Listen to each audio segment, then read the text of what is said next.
asalaamaaleykum mbokk yi déglu dalee nag jàmm. njiitu réewum Sénégal di Macky Sall te mu nekk tamit ki jiite Union africaine démb ay kàddu yu dëggu la daal di fësal keroog ba muy jàkkaarloo ak assemblée générale bu ONU te ñu toll woon nag ci juróom-ñaar fukk ak juróom-ñaareeli session bi jolikaay bi di Sud Quotidien di ñu xamal ne Macky Sall moom foofu daal dinay xamle ne Afrique réew yi nekk fii ci biir Afrique sonn nañu dee nañu tàyyi nañu te fi mu nekk ni nag faw ñuy bàyyi lépp loo xam ne dafa jublu ci wàllu jafe-jafe ci coono ñu leen koy teg. Afrique bëggul ëmb ay dëkk yoo xam ne dañu fay nemmeeku guerre froide te it lépp lu jublu ci wàllu terrorisme bu ñu foog rek ne waa Afrique dong de ñoom ñoo ci am ay jafe-jafe wante mën nañu wax ne menace globale la maanaam daal dëkk yu bëri yu nekk ci biir àddina bi wàllu terrorisme mën na faa ne saraax loolu moom moo tax mu daal di soññ ñi nekk ci biir conseil bi ngir ñu daal di ciy jël ay matuwaay. autolikaay bii di Sud Quotidien ne kon démb Macky Sall moom moo nekkoon avocat wu réew yu nekk fii ci biir Afrique te ci kàddu yi nga xam ne nag yëkkati na ko fa moom daal dinay soññ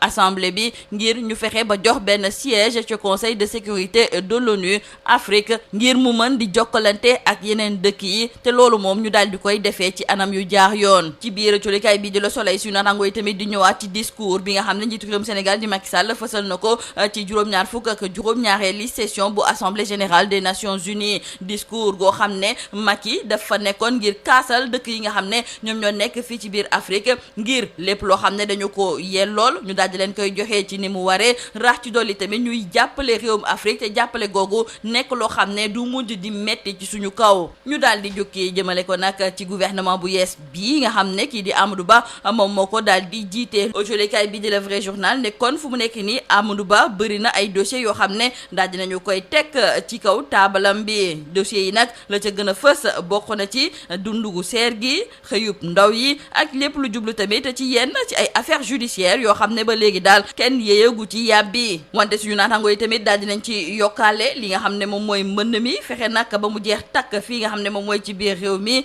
yenn ci ay secteurs yu mel ni secteur agricole ak tamit secteur de la santé ñu fexe it ba daal di koy suqali ci ni mu waree. autolikaay bi di L'Observateur ne lii tamit bokk na ci dossier yu mag yi nga xam ne ma ngay xaar kii di Amadou Ba ak gouvernement am moom mooy wàllu protection sociale ak lépp lu jublu ci wàllu njaboot gi ñu leen di jàppale ba dundu gu cher gii nga xam ne nag xoj na ñëpp daal fexe ba oyof ci seen kaw. autolikaay bi di L'Observateur du ñu xamal sax ne ci wàllu googu njiitu réewum Sénégal di Macky Sall moom la mu mës a gëm moom mooy daal ne dinañu jàppale njaboot yi ngir yenn ci ay njëkk yu cher yi ñuy nemmeeku ci wàllu carburant bi gaz électricité ak tamit yenn dund yi ñuy faral di jëfandikoo loolu subvention yi nga xam ne moom la ci nguur gi di dugal dina tax ba seen njëkk du mën a yokku. njiitu réewum Sénégal di Macky Sall daal di joxe yenn ci ay directives yoo xam ne daal moom mooy tax ba gouvernement bi wàccee mën a taxaw temm ca assemblée nationale. autolikaay bii di L'Observateur moo ñu xamal ne démb it amoon na ab blocage goo xam ne dañ ko fa nemmeeku woon ndaxte démb la ñu waroon a taxawal fukk ak ñeenti commission yi nga xam ne ñoom ñoo war a nekk ci assemblée nationale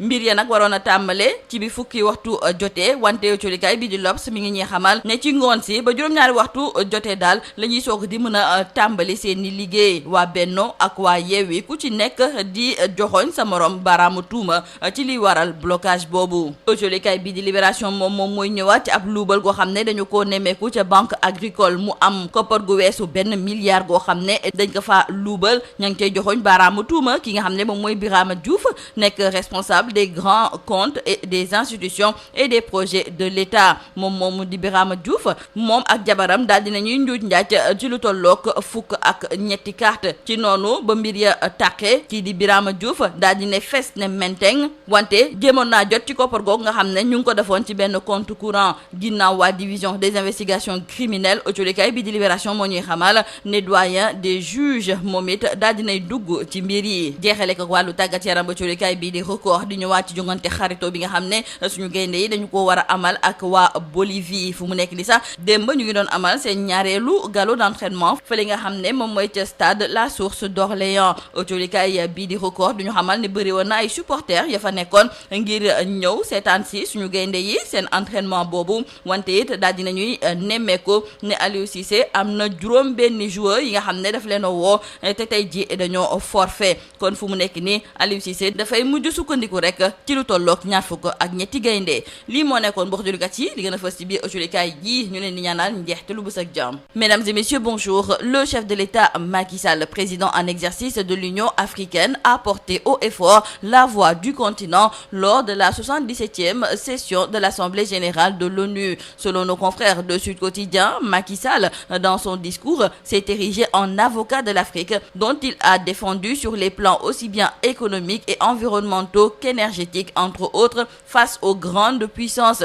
Mieux, il a réclamé un siège pour l'Union africaine au Conseil de sécurité des Nations Unies. Enfilant un manteau de défenseur de la paix face aux multiples dangers du monde actuel, notamment la guerre en Ukraine ou les risques sanitaires après la pandémie de Covid-19, le président Sall relève que depuis leur dernière session, le monde est devenu plus dangereux et plus incertain sous l'emprise combinée du réchauffement climatique, des périls sécuritaires et sanitaires ainsi que de la guerre en Ukraine. C'est pourquoi il déclare que l'Afrique ne veut pas être le foyer d'une nouvelle guerre froide. Macky Sall ajoutera qu'il est face à cette assemblée pour dire que l'Afrique a assez subi le fardeau de l'histoire. Il s'est aussi prononcé sur le terrorisme qui, selon lui, n'est pas qu'une affaire africaine, c'est une menace globale qui relève de la responsabilité première du Conseil. Dans le quotidien Le Soleil, nos confrères reviennent également sur le discours du chef de l'État Macky Sall, un discours de liberté pour une Afrique nouvelle et de la sécurité au financement en passant par la transition écologique, entre autres sujets. Macky Sall, par ailleurs président en exercice de l'Union africaine, a défendu hier aux Nations Unies la position de l'Afrique. Et nous parlons à présent du tout nouveau gouvernement, car il est passé le temps de la nomination du Premier ministre et des membres de son gouvernement. Place désormais à l'action, selon nos confrères du quotidien Le Vrai Journal. Selon ces derniers, plusieurs dossiers chauds sont déjà sur la table de la nouvelle équipe dirigée par Amadou Ba. Ces dossiers concernent le coût de la vie, l'emploi des jeunes, la gestion des inondations et la relance des secteurs agricoles et de la santé, entre autres urgences. Se définissant comme une équipe d'attaque et de combat, Amadou Ba et son attelage ont vraiment matière à agir vite et bien et seront jugés sur pièce, selon nos confrères. Mais parmi ces dossiers chauds qui attendent le gouvernement, nos confrères du journal L'Observateur trouvent que le premier gros dossier du tout nouveau gouvernement, c'est la protection sociale et le soutien aux ménages. Et sur ce point, nos confrères reviennent sur la dernière directive de Macky Sall sur le soutien aux ménages, ce qui fait dire à nos confrères du journal L'Observateur que les populations ne souffriront pas de la vérité des prix du carburant, du gaz, de l'électricité et des denrées de première nécessité. Le chef de l'État a donné des directives au gouvernement de Amadou Ba sur la suite à donner aux subventions. Hier à l'Assemblée nationale, la séance pour la ratification des 14 commissions de l'Assemblée a été encore perturbée, nous disent nos confrères de l'Obs, qui ajoutent que ce n'est pas encore la fin du calvaire à l'Assemblée nationale. Les députés de la 14e législature ont encore remis ça.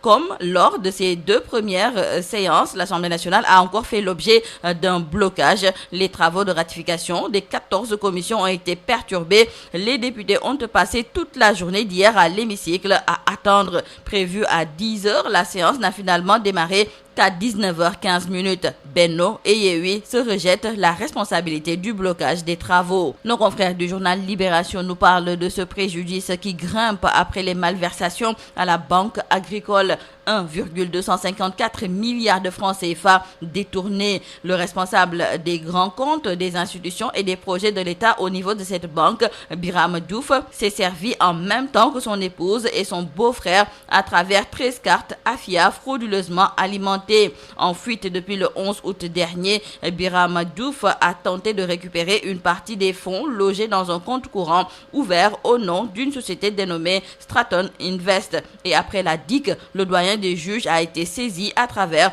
une plainte avec constitution de partie civile. Nous terminons par le sport. Dans le quotidien Record, nos confrères reviennent sur les préparatifs du match amical Sénégal-Bolivie avec ce deuxième galop d'entraînement à Orléans. L'équipe du Sénégal s'est entraînée pour la deuxième fois en public sur la pelouse annexe du stade La Source d'Orléans. Plusieurs supporters venus de la ville étaient présents et ont mis l'ambiance pour encourager les Lions qui ont travaillé la technique et surtout la mobilité facilité avec le ballon. Seulement, notent nos confrères du quotidien Record, 6 forfaits ont été enregistrés. Désormais donc, Aliou Cissé mise sur 23 lions. C'est tout à vos journaux et très bonne lecture. Vos journaux et très bonne lecture. Vos journaux et très bonne lecture. Vos journaux et très bonne lecture. Vos journaux et très bonne lecture. Vos journaux et très bonne lecture. Vos journaux et très bonne lecture. Vos journaux et très bonne lecture. Vos journaux et très bonne lecture. Vos journaux et très bonne lecture. Vos journaux et très bonne lecture. Vos journaux et